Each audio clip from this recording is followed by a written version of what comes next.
Agent of Fox.G.L.O.V.E. Ingobnito by Lark Sabre. Read by Lark Sabre. Chapter 18. Back to work. Bruh. Hunter awoke with a belch. He hadn't half had an impressive haul of free sweeties and chockies from last night's trick-or-treating. Him, Jerop and Mum had been up and down the 4 or 5 streets in a mile radius from the hobby house, whilst Dad fell asleep in his armchair, smartphone dropping from his hand softly on the carpet, after Saturday overtime at the office. Hunter had received several compliments regarding his $3.99 mask, including one from a teenage girl called Alba, who said he looked goblin-core and should start goblin posting on Insta, whatever that meant. It was easy to understand actual goblins rather than teenagers.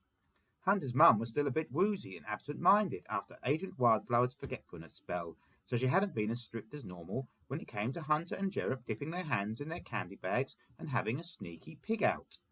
He hadn't kept track of what his little brother had scoffed, but Hunter himself had devoured 3 lollipops, a penguin bar, a yogurt-covered chocolate rice bar, which was supposedly low-calorie, not that that mattered to a lad of 7 3/4, a pack of fizzy sherbets, 5 blackjacks, 6 fruit salads, 1 multi-pack bag of Haribo Star Mix, and 1 of Haribo Gold Bears. Lastly, a pack of bite-sized Maryland cookies. Oh, and Old Man Horrocks had begrudgingly handed over a packet of cheese and onion crisps each to the Hobby brothers. Hunter couldn't help but smirk his secret agent smirk at the thought that Old Man Horrocks had no idea whatsoever about the fairy city at the bottom of his unkempt garden.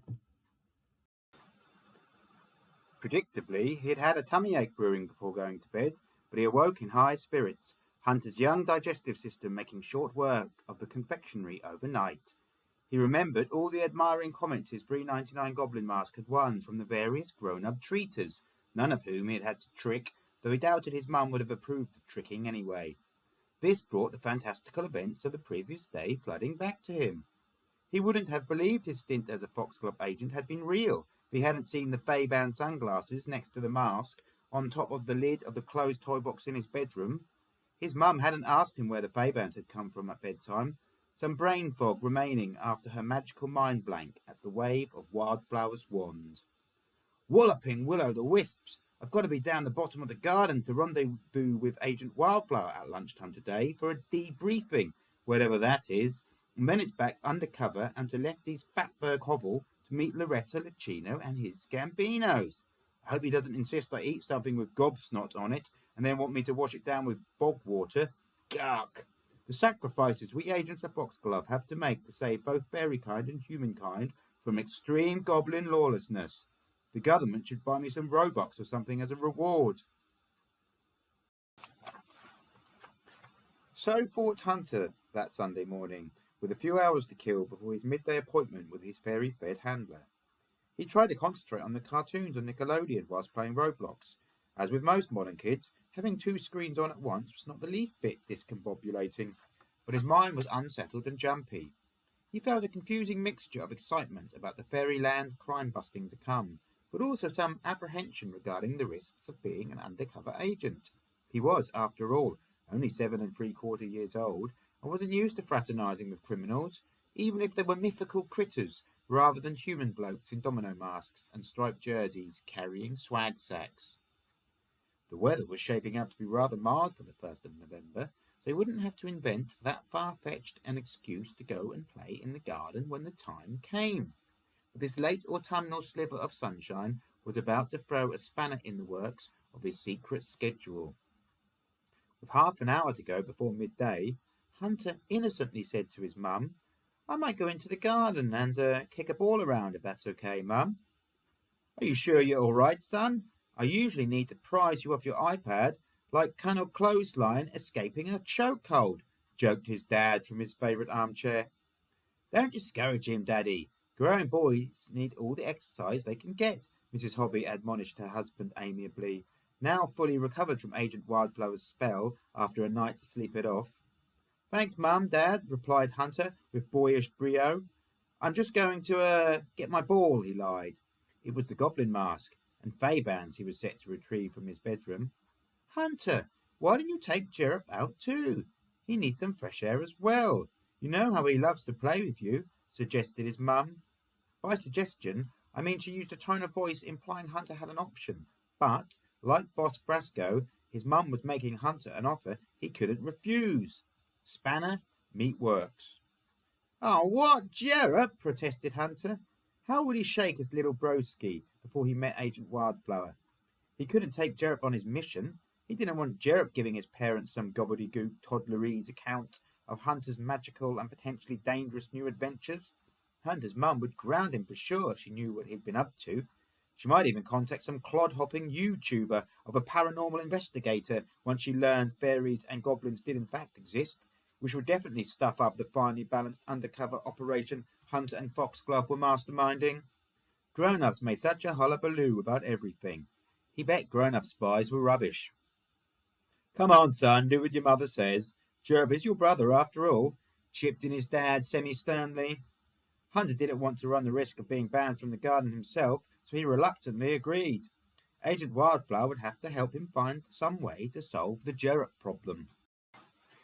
Come on, Jerop, said Hunter sulkily to his perfectly inoffensive 3-year-old brother, who went upstairs, grabbed the mask and fay-bands, and was soon kicking a ball back and forth to his wobbly boy-sieve at a babyishly slow pace. He made sure the game edged closer and closer to the back of the garden, so he was in earshot of Agent Wildflower when she arrived. Sure enough, not long after, he heard a familiar squeaky whisper. Psst, Agent Hobby, I'm here. You ready to be miniaturized by magic? I say, by the pearlescent wings of flouncing King Oberon. What's he doing here? Hunter craned his neck around, while still gently nudging the ball to Jerop with his left foot.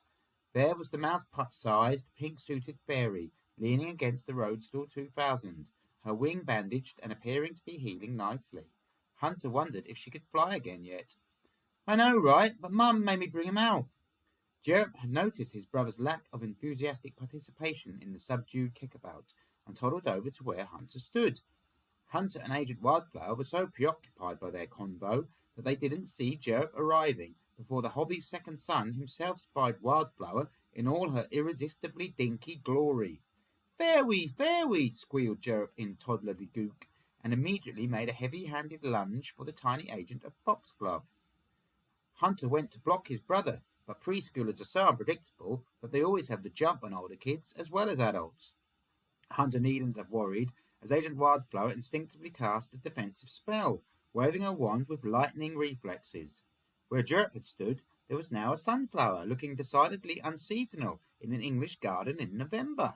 The sunflower was approximately Jerop's height, and some of the seeds in the sunflower's flower head protruded like a pin screen, representing poor Jerop's face in an eerie bas-relief. He looked like a stubbly version of the baby-faced son from Teletubbies. Jerop, exclaimed Hunter. What have you done, Agent Wildflower? Will he be all right? He'll be fine, Agent Hobby. Now come on, we're going to be late for your debriefing at the deep sea, Agent Wildflower reassured Hunter, though that reassurance only went so far when it came to the instant metamorphoses of Hunter's nearest and dearest. But my brother! What if Mum or Dad, I don't know, chop down this random sunflower popping up from nowhere and put him in a vase? Then he'll get wet feet, quipped Agent Wildflower. Look, I'll change him back and cast the trusty old mind blank spell on both your parents should they get in a tizzle looking for the pair of you. You humans really are timid Tinkerbells around magic, aren't you? Before he knew it, Hunter heard a F.O.X.G.L.O.V.E and felt himself being spaghettified feet first. Fairy size again, he hopped into the roadstool before taking a last backward glance at his petal-maned and stem-torsoed bro. Are you sure he'll be okay? What if a bird nibbles at his face? Mum will notice if his nose is missing once you transform him back. He's not Voldemort, you know. Volder who now? He'll be fine and dandelion. All Jerop will remember is that he had a stupendously vivid daydream where he had one long green leg, the root-like toes of which were buried as if by sand at the beach, and perhaps that this leg was dismembered by a giant in gardening gloves, and that the rest of him was torn in half and thrown into a compost heap crawling with bugs. What? Gasped Hunter in horror. I'm joking, Agent Hobby. Just a little fairy humour. No one's crazy enough to do any gardening in November. Besides, he'll be better than ever when I turn him back. His hair might even be blonder. Now get your game face on. No, not your mask, not yet. And let's get to work. And with that, the roadstool's door rotated shut and Agent Wildflower revved the engine. The fungally camouflaged fairy fed car made a beeline for the molehill mound it had erupted from on its return to the hobby garden the previous afternoon. engaged drill mode, and began its carousel corkscrewing into the loose soil. Just as all the spinning was beginning to revive Hunter's post-Halloween indigestion, they were underneath the road-stool-tilled molehill and hurtling in a mercifully straight line to the DFCC tree through the deserted tunnel.